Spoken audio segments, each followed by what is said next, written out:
Tonight on KGW News, a key piece of evidence in a nearly 70-year-old cold case pulled from the bottom of the Columbia. There's a probability that we may never know what exactly happened. Plus, KGW investigates after 3 Oregon and Washington soldiers are accused of espionage. I think this shows that it can happen anywhere. And the city of Portland approves a PGE project despite a lot of pushback, how it's expected to impact Forest Park. And later, in the middle of federal layoffs, one Oregon department is actually looking for workers. Really mostly looking for people that are excited about welcoming visitors into our parks.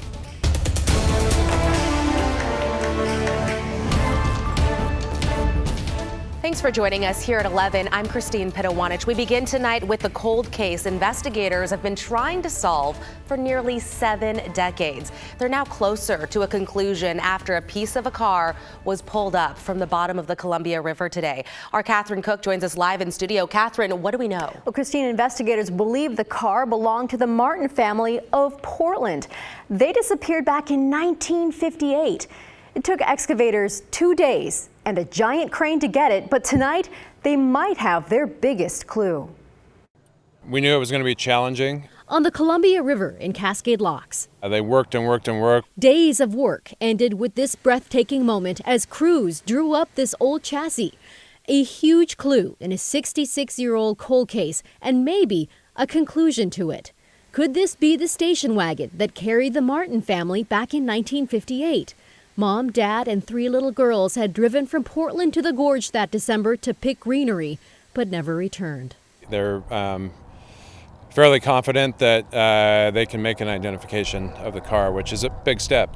Hood River County Sheriff Matt English said the car was submerged in 50 feet of water and 7 feet of debris. It's been in there for 66 years, and so it's really rusty and really falling apart. English said the car did not contain human remains due to debris, but the engine was intact and appeared to be in good shape. They're going to take that vehicle back to our secure facility. They hope to start processing a bit tonight. I mean, I've always believed that it was an accident. Archer Mayo, an independent diver, learned about the Martin case 7 years ago. He discovered the car on this dive last fall.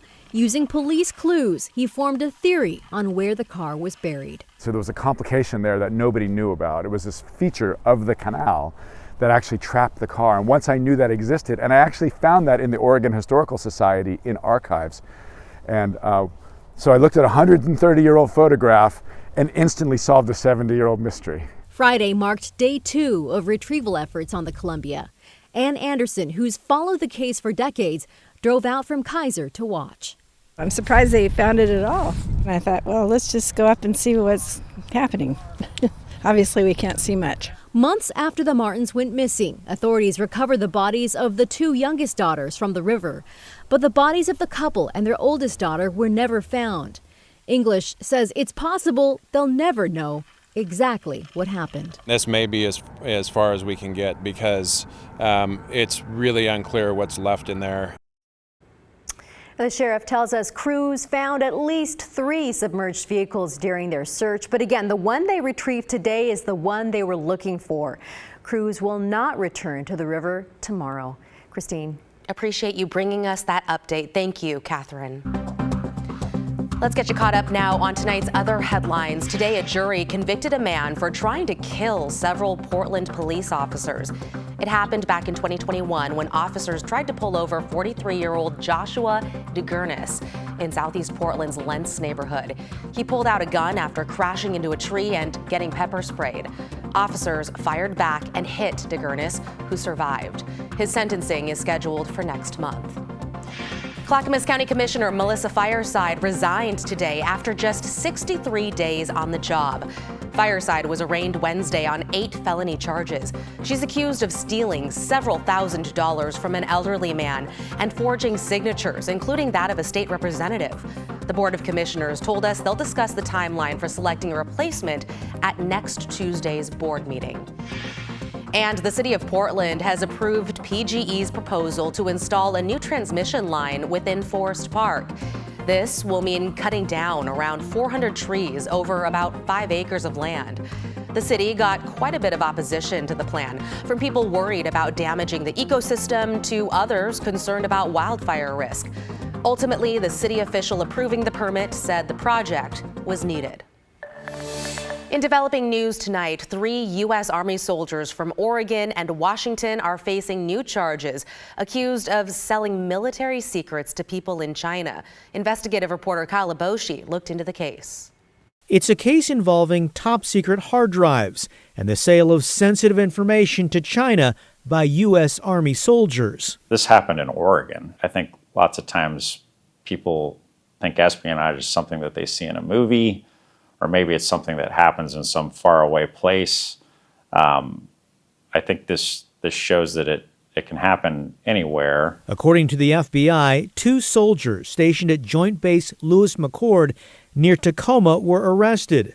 First Lieutenant Li Tian and Sergeant Jin Zhao, along with a former soldier who lives in Hillsborough, Royu Duan. I would say he was tasked by the Chinese intelligence services to recruit individuals that had access to sensitive or classified information. Court documents included an image of Sergeant Zhao photographing a PowerPoint presentation. Prosecutors say Zhao received payments totaling $15,000 in exchange for sensitive military information, along with hard drives marked secret and top secret. He also allegedly conspired to sell a computer stolen from the government. Another defendant, Lieutenant Tian, secretly gathered sensitive information related to the Bradley and Stryker armored vehicles used by the Army, prosecutors alleged. The FBI says this case is an example of China's efforts to target the U.S. military, businesses, and institutions. You don't have to be working at Joint Base Lewis-McChord or a military base to be of interest to the Chinese intelligence services. The former soldier from Hillsborough appeared in federal court on Friday afternoon. He pleaded not guilty and will remain behind bars. Kyle Aboshi, KGW News. Let's get a first look at your weather tonight with Chief Meteorologist Matt Zafino. Matt, I am so ready for the sunshine this weekend. I think you're just ready for the weekend, no That matter too. what, Christine. I think a lot of us are. It is going to be a good weekend, though. We're 47 degrees right now with a partly cloudy sky. Some high clouds streaming over. It will be a warm weekend. We get rain late Sunday, but not a big deal. It should be after sunset and fairly light. Better chance for more significant rain and mountain snow around the middle of next week. But tomorrow, mostly sunny early. Get up to about 65, right? So again, a really nice Saturday. Sunday's not bad either. But of course, Sunday morning, we lose that hour of sleep as we spring forward into daylight saving time. We'll talk more about this a little bit later on, but one of the good things about it is that sunset after 7 o'clock on Sunday. Christine? Okay, sounds good. Thank you, Matt. Hey, check out this video from Gresham Police. They shared it as a warning not to drive drunk. This person was caught drifting across multiple lanes of traffic, appearing to have no regard for other drivers. Look at that. Fortunately, no one was hurt, but police say the driver's blood alcohol content was more than twice the legal limit. That driver is now facing DUI charges. Well, because of all the uncertainty around federal funding at this point, Portland Science Museum OMSI is pausing work on several federally funded projects. It has about 20 projects at various stages of completion with money that had already been awarded. OMSI says it'll reassess the pause later this month after Congress takes up a government funding bill.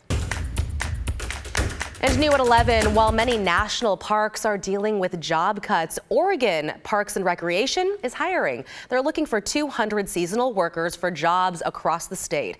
Positions include maintenance workers and interpretive rangers, and those positions come with full benefits. Starting salaries range from around $20 to $23 an hour. The first wave of openings include jobs on the coast, the Willamette Valley, including Silver Falls, the Gorge, and Eastern Oregon. We look for all kinds of skills, and we're really mostly looking for people that are excited about welcoming visitors into our parks. We have so many wonderful places to visit, and people are super excited to come here. We do have some beautiful areas, right? The Parks Department will be posting new jobs every week. To learn more, you can go to stateparks.oregon.gov. You're watching KGW News at 11, and Friday means another edition of Friday Night Hoops. And Orlando Sanchez will be joining us later in the show to give you a recap of high school games from across the region. But first, here's a look at the latest ski report.